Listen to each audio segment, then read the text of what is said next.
इथं आपल्याला काय करायचं बघा, इन ट्रायंगल एबीसी, लक्ष द्या रे, इन ट्रायंगल एबीसी बरोबर, ही जी लाईन आहे, रेषा आहे कोणती, पी क्यू, ही रेषा पी क्यू म्हणजे समजा आपण लाईन पी क्यू कन्सिडर जर केली तर ही लाईन पी क्यू ही पॅरलल घेतली आपण. कशाला पॅरलल घेतली तर बाजू बीसी ला, कुणाला, बाजू बीसी ला समांतर घेतली. काय घेतली, समांतर. आता ही रेषा समांतर घेतल्यामुळं या बाजू एबी चे दोन भाग झाले. हा एक भाग झाला, हा दुसरा भाग झाला, हा तिसरा भाग झाला आणि हा चौथा भाग झाला. म्हणजे एबी चे दोन भाग झाले आणि एसी चे दोन भाग झाले बरोबर. मग या ठिकाणी आपल्याला जे दोन भाग दिसत आहेत एबी चे ते कोणते आहेत, एपी आणि पीबी. काय, एपी आणि पीबी हे दोन भाग यांचं गुणोत्तर, आणि हे दुसरे दोन भाग आहेत म्हणजे कोण, एक्यू आणि क्यूसी. मग एक्यू भागिले क्यूसी यांचं गुणोत्तर सारखं असतं. यांचं गुणोत्तर काय असतं, सारखं असतं. म्हणजे त्रिकोणाच्या या बाजूला ही समांतर असणारी रेषा काय करते, या बाजूला दोन याच्यामध्ये विभागते, या बाजूला सुद्धा दोन भागामध्ये विभागते. तर या दोन भागांचं गुणोत्तर आणि या दोन भागांचं गुणोत्तर काय असतं, सारखं असतं. त्याला काय म्हणायचे, प्रमाणाचे मूलभूत प्रमेय. आणि त्याचं स्टेटमेंट काय झालं, त्रिकोणाच्या एका बाजूला समांतर असणारी रेषा, मग ही रेषा काय आहे, या बाजूला काय समांतर आहे. त्रिकोणाच्या एका बाजूला म्हणजे या बाजूला समांतर असणारी रेषा उरलेल्या दोन बाजूंना म्हणजे या दोन बाजूंना दोन भागांमध्ये विभागते, दोन भागांमध्ये विभागते आणि त्यांचं गुणोत्तर काय असतं, प्रमाणात असतं. त्यांचं गुणोत्तर काय असतं, प्रमाणात असतं किंवा सारखं असतं किंवा समान गुणोत्तरात विभागते. त्रिकोणाच्या एका बाजूला समांतर असणारी रेषा, मग ही रेषा बीसी ला समांतर आहे, उरलेल्या दोन बाजूंना समान गुणोत्तरात विभागते बरोबर. मग तुम्ही काय लिहिलं, एपी भागिले पीबी बरोबर एक्यू भागिले क्यूसी. तुम्ही शॉर्टकट मध्ये 1/2 बरोबर 3/4 असं लिहू शकता, तुम्हाला कळावं म्हणून. 1 2 3 4 कळलं का. हे झालं प्रमाणाचं मूलभूत प्रमेय. काय झालं, प्रमाणाचं मूलभूत प्रमेय. समजलंय का. जर समजा एक रेषा त्रिकोणाच्या एका बाजूला समांतर आहे तर ती उरलेल्या दोन बाजूंना दोन वेगवेगळ्या भागांमध्ये विभागणार बरोबर. पण त्यांचं गुणोत्तर काय राहतं, सारखं राहतं.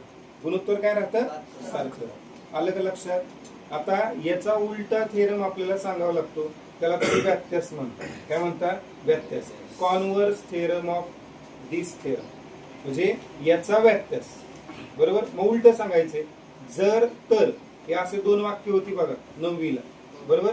मग त्याच्यामध्ये एक काय असायचं, एक पक्ष असायचं आणि एक काय असायचं, साध्य.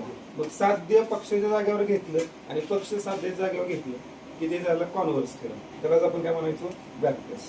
म्हणजे उलट. आपण इथं काय म्हणतोय, जर ही रेषा त्रिकोणाच्या एका बाजूला काय समांतर आहे तर प्रमाणात विभागते. याच्या उलट काय, जर ती रेषा या दोन बाजूंना प्रमाणात विभागत असेल तर ती रेषा तिसऱ्या बाजूला काय असणार, म्हणजे समांतर असेल. आधी काय म्हणलं आपण, समांतर असेल तर प्रमाणात विभागते.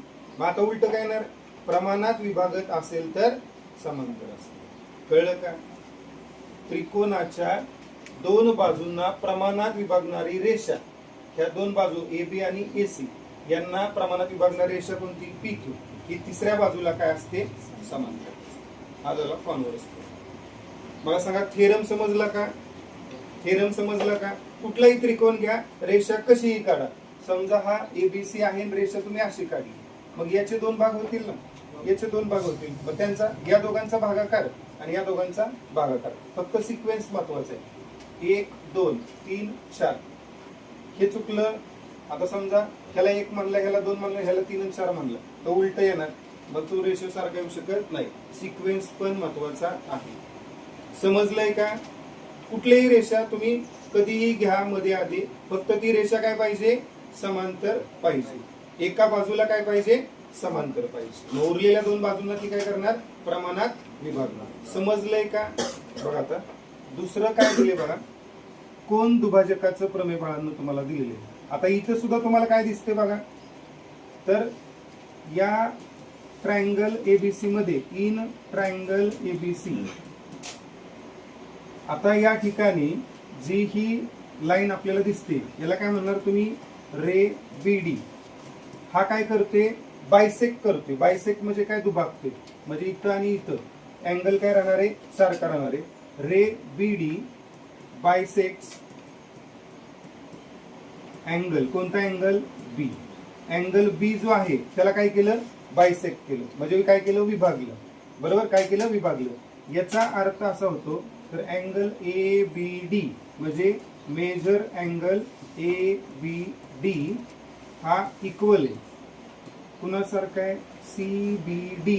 कुणासारखं आहे, सी बी डी. मग अशा वेळेला तुम्हाला इथं सुद्धा किती भाग दिलेत, किती भाग दिलेत, 4 भाग दिले. किती भाग दिलेत, 4. कोणते 4 भाग आहेत, तर बघा हा एक भाग झाला, हा दुसरा भाग झाला. बरोबर, हा काय झाला, तिसरा भाग झाला आणि हा चौथा भाग झाला. बरोबर, मग पहिला भाग कुठला आहे, ए बी भागिले बी सी. मग ए बी घेतलाय का नाही, तर मग हे घ्यायचं. बरोबर काय ना, ए डी भागिले डी सी. काय ना, ए डी भागिले डी सी. हाच कोन दुभाजकाचा गुणधर्म आहे. आलं लक्षात? म्हणजे थोडक्यात इथं बी लक्षात काय ठेवणार, 1/2 बरोबर 3/4. 1/2 बरोबर 3/4. आता नीट लक्ष द्या, याचं प्रमेय कसं आहे, त्रिकोणाच्या मधील एक कुठलाही कोन जर एखादी रेषा किंवा एखादा किरण दुभागत असेल, काय करत असेल, दुभागत असेल, म्हणजे अँगल काय पाहिजे, सारखा पाहिजे. अँगल काय पाहिजे, सारखा पाहिजे. आता ते काय करते, ते दुभागत असताना त्याच्या समोरील बाजूला तो काय करतोय, दुभागतो. बरोबर, म्हणजे समोरच्या बाजूचे काय केले, 2 भाग केले. मग हे 2 भाग आणि उरलेल्या 2 बाजू यांचं गुणोत्तर काय असतं, सारखं असतं. यांचं गुणोत्तर काय असतं, सारखं असतं. आता लक्षात घ्या, कोन दुभाजकाचं प्रमेय त्यांना काय दिले बघा, त्रिकोणाच्या कोनाचा दुभाजक त्या कोनासमोरील बाजूला उरलेल्या बाजूंच्या लांबींच्या गुणोत्तरात विभागतो. म्हणजे काय, समजा ही रेषा आहे. बरोबर, ही रेषा कोनाचा काय आहे, दुभाजक आहे. काय, कोनाचा दुभाजक. मग तो पुढची जी रेषा आहे त्याचे जे 2 भाग केलेत त्याचं गुणोत्तर आणि उरलेल्या 2 बाजूंचं गुणोत्तर काय असतं, सारखं असतं. कळलं का? त्रिकोणाच्या कोनाचा दुभाजक त्या कोनासमोरील बाजूला उरलेल्या बाजूच्या लांबीच्या गुणोत्तरात विभागतो. मग तुम्ही काय केलं, समजा इथून एक रेषा काढली आणि ती रेषा अशी घेतली. बरोबर, आणि इथला कोन आणि इथला कोन काय आला, सारखा आला. म्हणजे हा काय झाला, कोन दुभाजक. काय झाला, कोन दुभाजक. मग बाजू कुठल्या आल्या बाळांनो, ही एक बाजू झाली, ही एक बाजू झाली. म्हणजे एसी आणि बीसी. मग याचे 2 भाग काय झाले, इथं 2 भाग होतील का नाही असे, हा एक भाग आणि हा एक भाग. मग एसी भागिले बीसी घेतलं तर इथं काय येणार आहे, समजा इथं आपण घेतला ई, तर एई भागिले काय होणार, ईबी. आलं का लक्षात? म्हणजे कोणत्याही त्रिकोणाचा दुभाजक जो आहे तर तो काय करत असतो,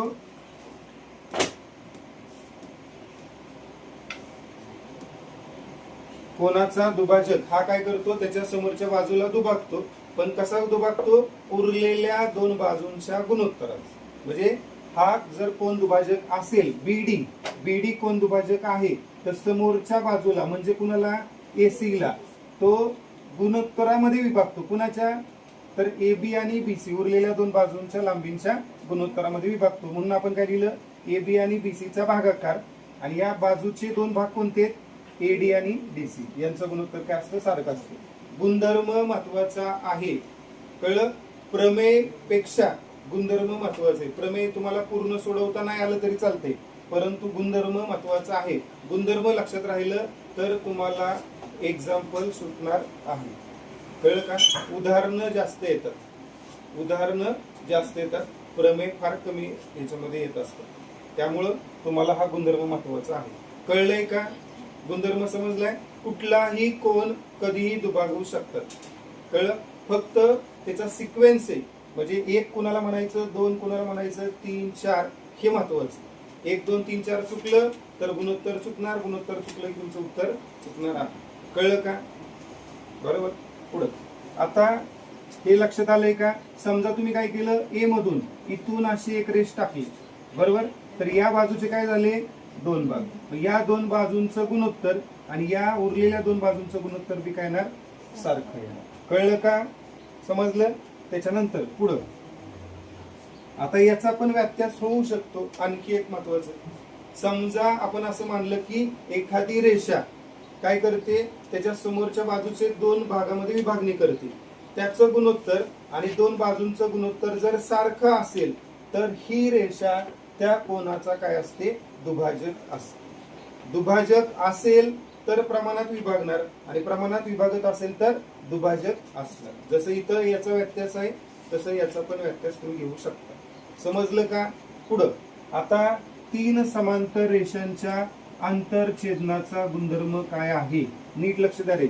आता बघा, ही रेषा आहे ए, बी आणि C.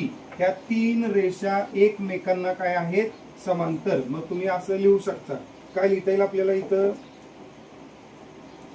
Line A parallel to line B parallel to line C. म्हणजे 3 रेषा एकमेकांना समांतर आहेत. आलं का लक्षात? आणि इथं बी आणि ई रेषा ही एकमेकांना समांतर असेल किंवा नसेल, त्याच्यामध्ये काय प्रॉब्लेम नाही. अँड आणखी आपण असं लिहू शकतो, लाईन डी अँड लाईन कोणती आहे, E R the transversal. Transversal म्हणजे काय, छेदिका. ट्रान्सव्हर्स म्हणजे छेदिका असते, बरोबर. म्हणजे त्या ठिकाणी 3 रेषा एकमेकांना काय आहेत, समांतर आहेत आणि 2 रेषा त्यांच्या काय आहेत, छेदिका आहेत. म्हणजे त्यांना अंतर छेदलेलं आहे. आता अंतरछेद का म्हणतो आपण, कारण हा एक भाग आहे, हा दुसरा भाग आहे. लक्ष द्या, याला 1 मानलं, याला 2 मानलं, याला 3 मानलं, याला 4. इथं बी किती भाग झाले, 4. किती भाग झाले, 4. मग या ठिकाणी काय मिळणार आहे तुम्हाला बाळांनो, गुणधर्म ए सी.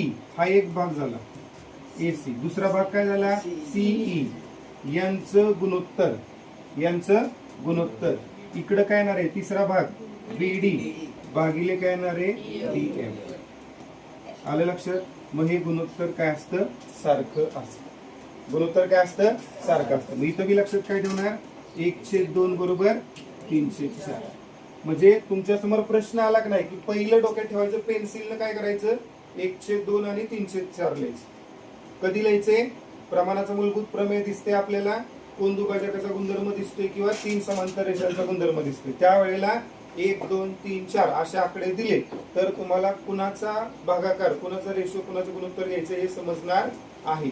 आलं लक्षात? आता इथं फक्त काय लक्षात ठेवायचे बघा, 3 समांतर रेषांच्या आंतरछेदनाच्या गुणधर्मानुसार जर समजा 3 रेषा परस्परांना समांतर असतील आणि त्यांना 2 छेदिका छेदत असतील तर तयार होणारे जे आंतरछेद आहेत त्यांचं गुणोत्तर सारखं असतं.